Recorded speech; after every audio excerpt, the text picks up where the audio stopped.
153 নম্বর আয়াত তেলাওয়াত করেছি। এটা সকলের সুপরিচিত আয়াত, অনেকে আয়াত মুখস্থ আছে এবং আজকের ইমামতির নামাজে এই আয়াতই তেলাওয়াত করেছি।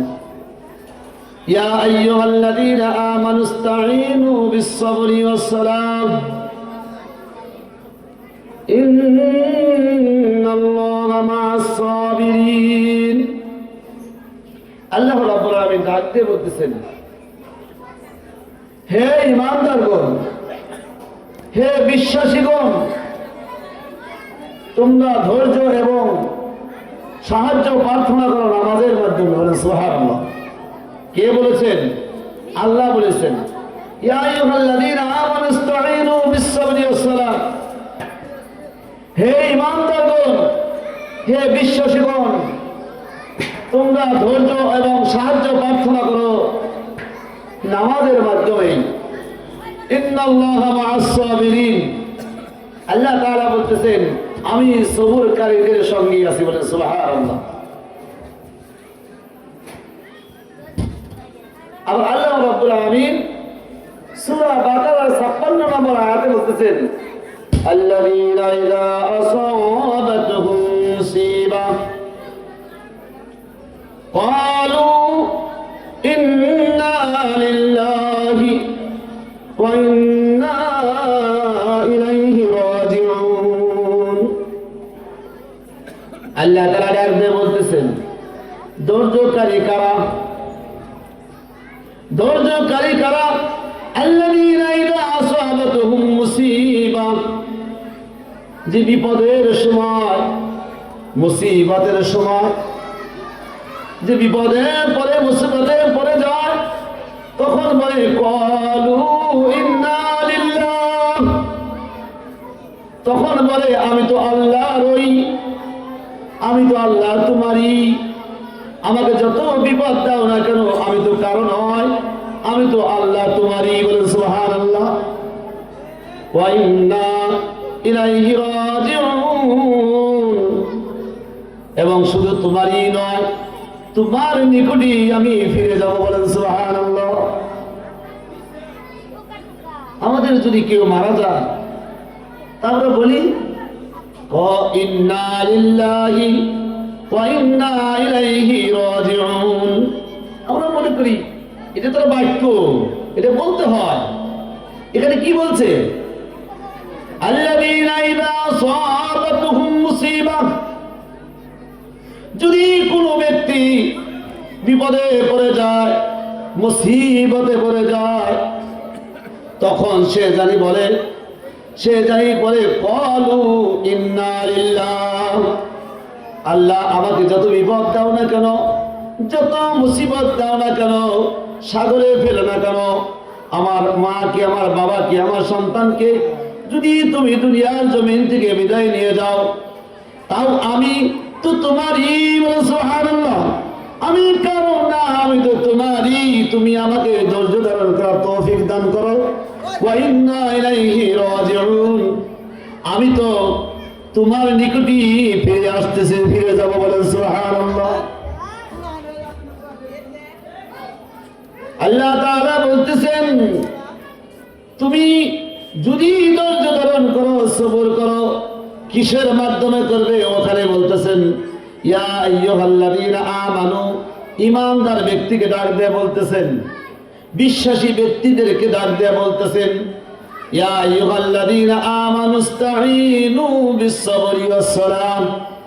তোমরা ধৈর্য এবং সাহায্য প্রার্থনা করো নামাজের মাধ্যমে। খুব বোঝার চেষ্টা করবেন। আমি একটা সাধারণ আলোচনা করতেছি, বোঝার চেষ্টা করবেন। ইয়া আইয়ুহাল্লাযীনা আমানুস্তাঈনু বিস-সাবরি ওয়াস-সালাহ। তুমি ধৈর্য এবং সাহায্য প্রার্থনা করো নামাজের মাধ্যমে। ইন্নাল্লাহা মা'আস-সাবিরিন। ধৈর্য ধারণকারীর সঙ্গে, সবরকারীর সঙ্গে আমি আল্লাহ নিজেই আছি। বলেন সুবহানাল্লাহ। দেখবেন যদি কোনো ব্যক্তি বিশাল মুসিবতে পড়ে যায়, তখন যদি ধৈর্য ধারণ করে 2 রাকাত নামাজ পড়ে, আমার রব্বুল আমিন তার সমস্ত বিপদকে মুক্ত করে দেবেন। সুবহানাল্লাহ। আমার মার কথা মনে পড়ে গেল।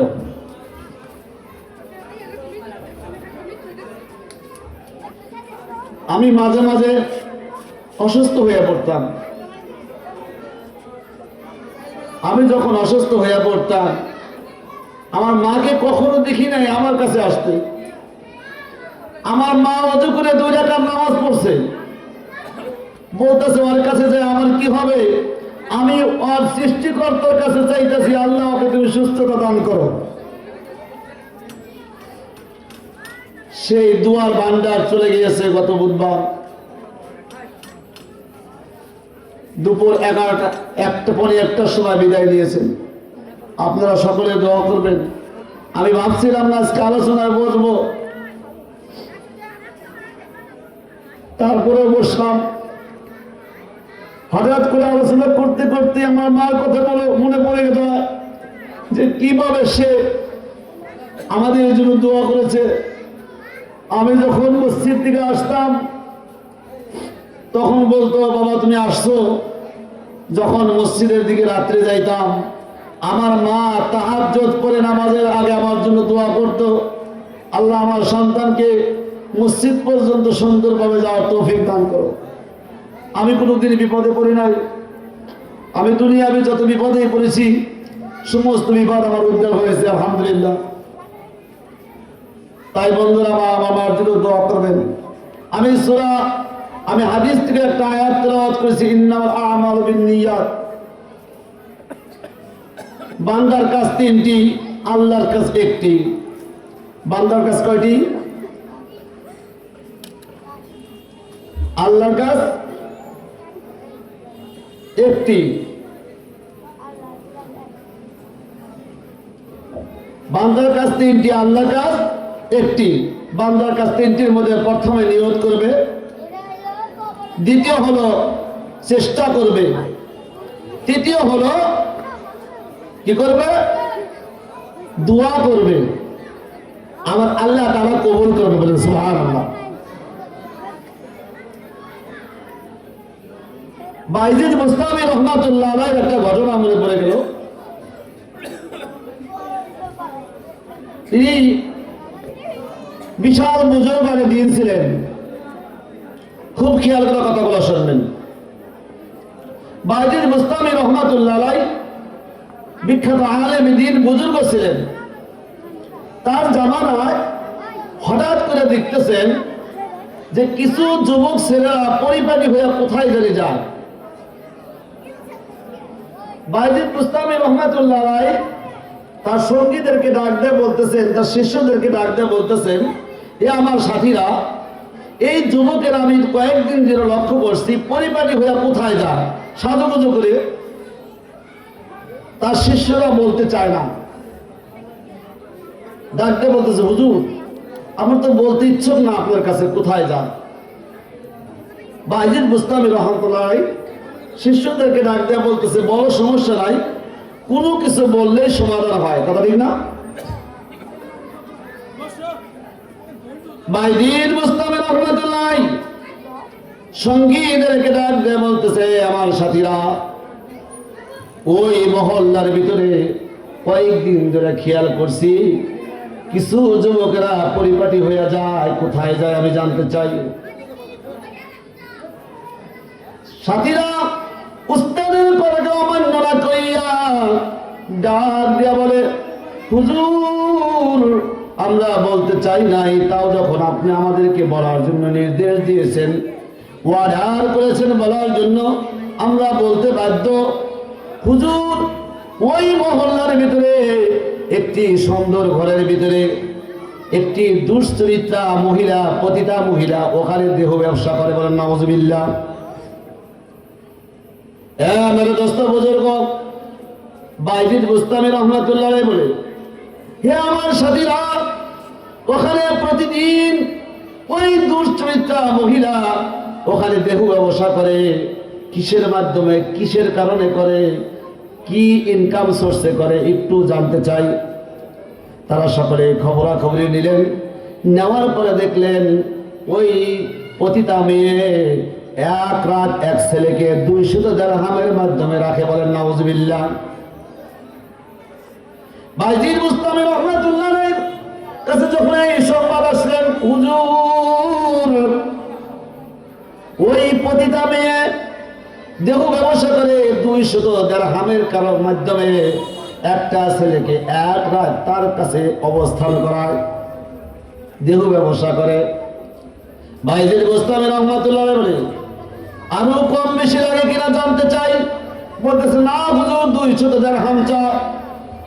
বাইজিদ বুস্তামি রহমাতুল্লাহ আলাইহি ওই জামানার বুজুর্গ আর দেরি না করিয়া তার শিষ্যদেরকে বলল, এ শিষ্যরা আমার ঘরে থেকে 200 দিরহামের একটি পুটলা নিয়ে আসো। বলেন সুবহানাল্লাহ। এমন রাস্তা বুজুর্গ বাইজিদ বুস্তামি রহমাতুল্লাহ আলাইহি 200 দিরহামের একটি পুটলা নিয়ে ওই রাস্তা দিয়ে আস্তে আস্তে হেঁটে যায়। আস্তে আস্তে হেঁটে যে ওই প্রতিটা মেয়ের দেহ ব্যবসায়ী মেয়ের কাছ ঘরের নিকটে যায় বসে পড়ে। বলেন সুবহানাল্লাহ। কিন্তু যখন আস্তে আস্তে সন্ধ্যা ঘনিয়ে আসে, টাইম যখন ঘনিয়ে আসে, আশেপাশে থেকে যে সমস্ত ছেলেদের সিরিয়াল, ওই ছেলেরা যখন ওই দিকে রওনা হয়, সামনের দিকে যখন রওনা হয়, যা দেখে বাইজিদ বুস্তামি রহমাতুল্লাহ আলাইহির মতো বুজুর্গ এই জামানার বড় হুজুর ওই প্রতিটা মহিলার দরজার সামনে বসা। কোন ছেলে সাহস পাচ্ছে না, বিভিন্ন আলাপ আলোচনা করতেছে। কারণ কি, হুজুর কেন ওই প্রতিটা মহিলার দরজার সামনে? বলেন সুবহানাল্লাহ।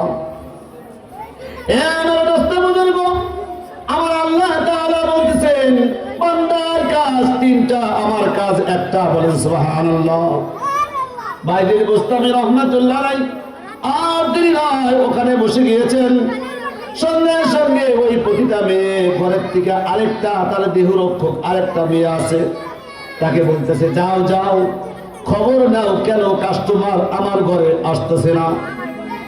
এবারে দোস্ত বুজুর্গ ওই দেহরক্ষিক মেয়ে বের হয়ে দেখে দরজার সামনে একটা বুজুর্গ হুজুর বসে রয়েছে। বলেন সুবহানাল্লাহ। বলতেছে, এ আমার মালিক, এ আমার মনিব, এখানে তো কোনো কাস্টমার আজকে আসা সম্ভব না, কেননা এই জামানার বুজুর্গ, এই জামানার বড় হুজুর এখানে অবস্থান করছে। আর দেরি নয়, আর দেরি নয়, তুমি যাও ওই হুজুরকে জিজ্ঞাসা করো, এখান তো একটি খারাপ স্থান, এখানে দেহ ব্যবসার একটা স্থান, এখানে কেন এত বড় বুজুর্গ হুজুর আসছে, হুজুরকে যাইতে বলো। হুজুরকে তখন বলতেছে, হুজুর আপনি এখানে আসছেন কেন? বলতেছে, আমি এর জন্যই আসছি, তোমার ওই মনিবের ঘরে আজকের দিন আমি যাপন করব। বলো তো দেখি তোমার মনিবের ঘরে যাওয়ার মতো আমার অনুমতি আছে কিনা। বলেন সুবহানাল্লাহ। এবারে দোস্ত বুজুর্গ খুব বোঝার চেষ্টা করবেন। ওই বুজুর্গ বাইজিদ বুস্তামি রহমাতুল্লাহ আলাইহি যখন ওই দরজার সামনে খবর পাঠাইলেন, ওই মেয়েটা তার সঙ্গী মেয়েটা যা বলতেছে, হে আমার মনিব, হে আমার মালিক, ওই বুজুর্গ বলতেছে এক রাত আপনার কাছে থাকার জন্য সে 200 দিরহাম দেওয়ার জন্যই ইচ্ছুক। বলেন সুবহানাল্লাহ। তখন অনুমতি দেওয়া হলো, হুজুরকে ভিতরে আসতে বলো। হুজুর যাওয়ার আগে 200 দিরহামের একটি পুটলা ওই মেয়ের হাতে দিয়ে দেয়। বলেন সুবহানাল্লাহ। ভিতরের প্রতিটা মেয়ে বলতেছে, কারণ কি, যতগুলা ছেলে আমার কাছে অবস্থান করলো, যখন শেষ হয়ে যায়, সময় শেষ হয়ে যায়, তখন আমি যখন 200 দিরহাম চাই, কেউ আবৃত্তকর বলে আমি 200 দিতে পারবো না, আমি 150 দিরহাম দিব, আমি 180 দিরহাম দিব, কিছু কম দিব। আর এই হুজুর কেন আমার কাছে অবস্থান করার পূর্বেই কেন 200 দিরহাম দিল? কারণটা কি বুঝতে পারলাম না, হুজুরকে আসতে বলো। হুজুর তখন ভিতরে যা বলতেছে, আসসালামু আলাইকুম ওয়া রাহমাতুল্লাহ। বলেন সুবহানাল্লাহ। ওই প্রতিটা মেয়ে সুন্দর করে সালামের জবাব দিচ্ছে, ওয়া আলাইকুমুস সালাম ওয়া রাহমাতুল্লাহি ওয়া বারাকাতুহু। হুজুর চোখের পানি জর্জর করে ছেলে দিয়ে বলে, বুঝেছি এটা তো একটি মুসলমানের সন্তান। বলেন সুবহানাল্লাহ।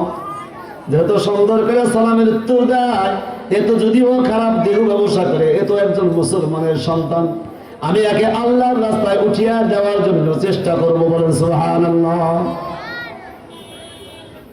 এবার রাস্তা বুজুর্গ বাইজিদ মুস্তামি রহমাতুল্লাহ আলাইহি আর দেরি নয় ওই মেয়েকে বলতেছে, মা তোমাকে আমি একটি বোনে তোমাকে আমি একটি প্রশ্ন করতে চাই।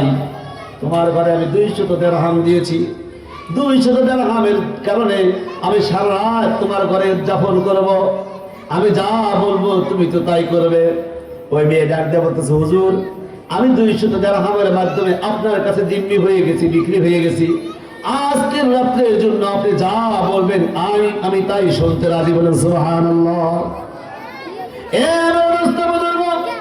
আর দেরি নয়, বাইজিদ মুস্তামি রহমাতুল্লাহ আলাইহি ডাক দিয়ে বলতেছেন, হ্যাঁ বুঝলে তোমাকে আমার একটি প্রশ্ন, তুমি তো একজন মুসলমানের সন্তান, তোমাকে আমি অনুরোধ করব, আমার পুতলায় একটা পবিত্র কাপড় আছে, এই কাপড়টা তুমি এখনই পরিহিত হও এবং আমার সামনে যখন তুমি আসবে মুখটার মধ্যে একটু পর্দা সিস্টেম করে আসবে।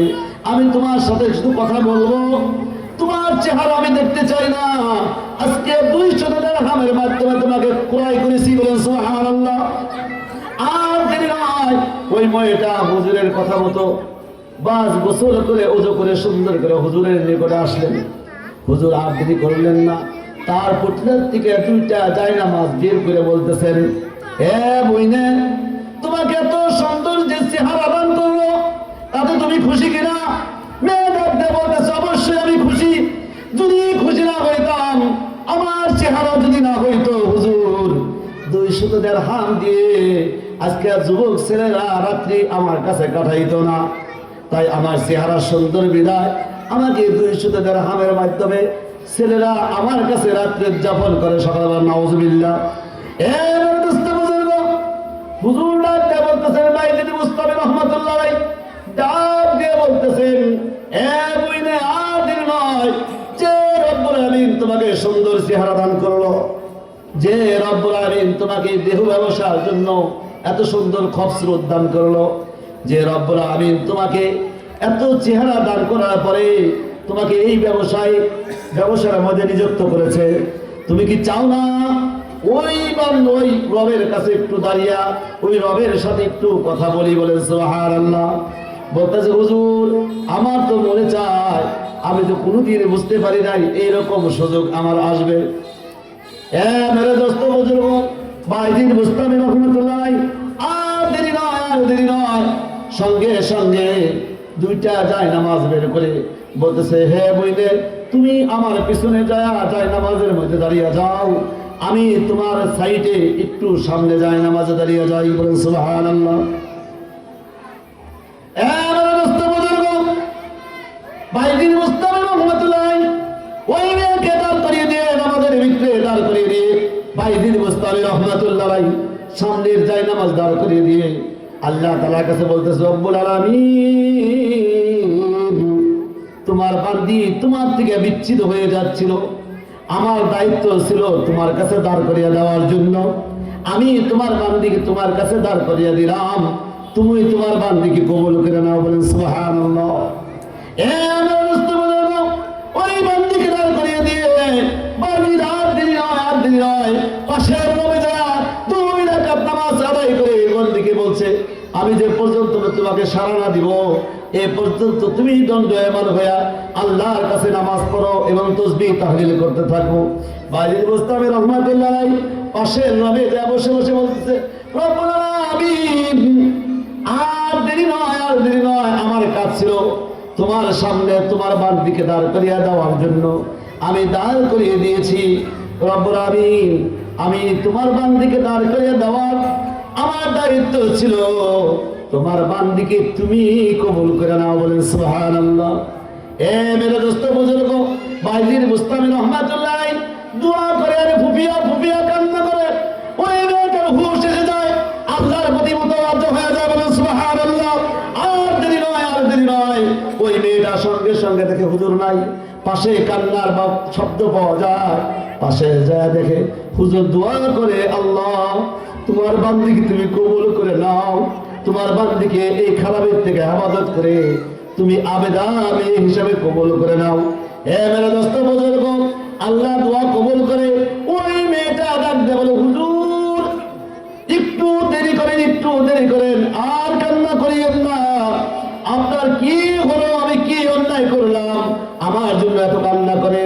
হুজুর আমি বুঝেছি আমি অন্যায় করেছি, আমি তওবা করলাম, আর জীবনে আমি এই দেহ ব্যবসা করব না। বলেন সুবহানাল্লাহ। বান্দার কাজ তিনটা, আল্লাহর কাজ একটা। বান্দা প্রথমে কি করবে? নিয়ত করবে। ইন্নামাল আমালু বিন্নিয়াত। বান্দা নিয়ত করবে এবং চেষ্টা করবে আল্লাহ তাআলা তাকে হেদায়েত নসিব করবে। বলেন সুবহানাল্লাহ। মেরে দোস্ত বুজুর্গ, যদি আপনি একটা ডাব পারতে যান, প্রথমে আপনার নিয়ত করতে হবে আমি ডাব গাছ থেকে ডাব পারবো। পরে চেষ্টা করতে হবে আমি কিভাবে ডাব পারবো। একটা কুটার সাহায্য হোক, অথবা গাছে চড়ার ব্যবস্থা করা হোক, একটা রশির সাহায্য নেওয়া হোক, নিয়াত ডাব পারতে হবে। শুধু পারতেই হবে না, ওই সময় মনে মনে দোয়া করবো, রব্বুল আমিন আমি তো ডাব গাছে উঠে ডাব পারতেছি, আমাকে তুমি ফেলে দিও না, আমাকে তুমি বিপদে ফেলো না। আল্লাহ বলছে বান্দার কাজ তিনটা, আমার কাজ একটা, আমি সুন্দর করে তাকে ডাব পারার ব্যবস্থা করে দেই। বলেন সুবহানাল্লাহ। মেরে দোস্ত বুজুর্গ, আমি কোরআন থেকে সূরা বাকারার একটি আয়াত তেলাওয়াত করেছি, পাশাপাশি আরেকটি আয়াত তেলাওয়াত করেছি। ইয়া আইয়ুহাল্লাযীনা আমানুস্তাঈনু বিস-সাবরি ওয়াস-সালাহ। আল্লাহ তাআলা ডাক দিতেছেন, হে আমার বান্দা বান্দি, হে আমার বিশ্বাসী ঈমানদারগণ, তোমরা ধৈর্য এবং সাহায্য প্রার্থনা করো। ইস্তাঈনু বিস-সাবরি ওয়াস-সালাহ, নামাজের মাধ্যমে। ইন্নাল্লাহা মা'আস-সাবিরিন, আমি সবুরকারীর সঙ্গে আছি। বলেন সুবহানাল্লাহ। আবার আল্লাহ তাআলা ওই আয়াতের সঙ্গে বলতেছেন আমি সবুরকারীর সঙ্গে আছি। কে সবুরকারী? আমি বলে দিচ্ছি, আল্লাযীনা ইযা আসাবাতুহুম, সূরা বাকারার 56 নম্বর আয়াতে বলতেছে, আল্লাযীনা ইযা আসাবাতুহুম মুসিবা ক্বালু ইন্না লিল্লাহি ওয়া ইন্না ইলাইহি রাজিউন। যে ব্যক্তি মুসিবতে পড়ে, যে ব্যক্তি বিপদে পড়ে ধৈর্য ধারণ করে, ক্বালু ইন্না লিল্লাহ, তখন ধৈর্য ধারণ করে রব্বুল আমিন আমি তো আল্লাহ তোমারই, আমি তো তোমারই, আমি তো কারো নয়, আমি তো কারো নয়, আমি ওয়া ইন্না ইলাইহি রাজিউন, আমি তোমার কাছে ফিরে যাব। বলেন সুবহানাল্লাহ। মেরে দোস্ত বুজুর্গ, বান্দার কাজ কয়টি? তিনটি। আল্লাহর কাজ একটি। মুহাম্মদ রাসূলুল্লাহ সাল্লাল্লাহু আলাইহি ওয়াসাল্লাম বান্দাকে যখন দাওয়াত দিয়েছেন, ইসলাম গ্রহণের দাওয়াত দিয়েছেন, দাওয়াত দেওয়ার পর দাওয়াত গ্রহণ করে নাই, আল্লাহ নবী চিৎকার করেছে, কান্না করেছে, রব্বুল আমিন আমাকে শ্রেষ্ঠ নবী বানাইলেন, আমি দ্বীনের দাওয়াত দিচ্ছি, আমার দাওয়াত গ্রহণ করে না আমার আত্মীয় স্বজন, আমার নিজের লোকই গ্রহণ করে না, আয় আল্লাহ আমাকে কি বৈমুখ করতেছো? আল্লাহ তাআলা ডাক দিয়ে বলতেছেন, ইন্নাকা লাতাহদি মান আহবাবতা ওয়ালাকিন্নাল্লাহা ইয়াহদি মান ইয়াশা। হে আমার হাবিব, আমি তোমাকে কান্নার জন্য দুনিয়ায় পাঠাই নাই, তুমি তো দাওয়াত দিচ্ছ, দাওয়াতের জন্য তোমাকে পাঠাইয়াছি, তুমি তো দাওয়াত দিবে, তুমি তো হেদায়েত দিতে পারবে না, হেদায়েতের দায়িত্ব তুমি আমি আল্লাহর কুদরতি কবজায়। বলেন সুবহানাল্লাহ।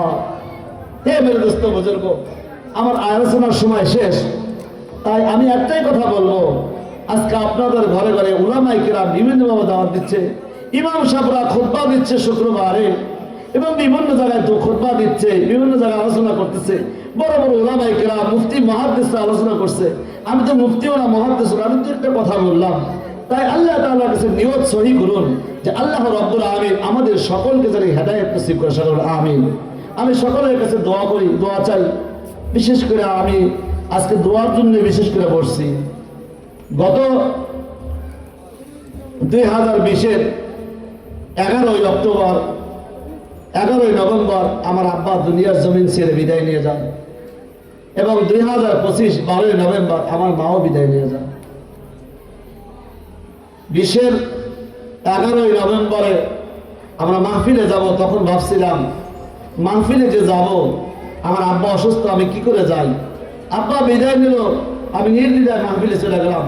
সত্যিকারে এইভাবে ভাবছিলাম না, আমার মা সুস্থ ছিল। আমি ভাবছিলাম যে আমার মা যতটুকু অসুস্থ হয়ে গেছে, আমার ভগ্নিপতিও অন্য এক কাফেলায় যায়, চরমুনার ময়দানে যায়, আমার ভগ্নিপতিও যাবে। আমি দাওয়াত দিয়েছিলাম আমার ভগ্নিপতিকে, আমার ভগ্নিকে, বোনকে বলছিলাম তোমরা সকলে মার কাছে থাকবা, হ্যাঁ সকলে মিলে মার খেদমত করবা, আমিও মাহফিলে 24 তারিখে যাবো। আর মনে মনে ভাবছিলাম আল্লাহ আমার মা জানি ময়দানে যাওয়ার পরে কোনো দুর্ঘটনা না শুনি। আল্লাহর কি কুদরত, একদিন আগে আমার মা বললো বাবা এ দোয়া করিও না, দোয়া করো যে আমি যদি আগে দুনিয়ার জমিন থেকে বিদায় নিয়ে যাই, আমি যদি শীতের আগে মারা যাই। আমার মার দোয়া মনে আল্লাহ কবুল করেছেন।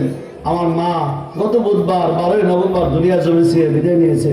আপনারা সকলে দোয়া করবেন আমার মাকে জানি উঁচু জান্নাতের মোকাম আল্লাহ তাআলা দান করে। আল্লাহ তাআলা কবুল করুন। আল্লাহ তাআলা আমাদের সকলকে ধৈর্য ধারণ করার তৌফিক দান করুন। ওয়া আখিরু দাওয়ানা আলহামদুলিল্লাহি রাব্বিল আলামিন। যদি আমার কথার মধ্যে কেউ ব্যথা পেয়ে থাকেন, কোনো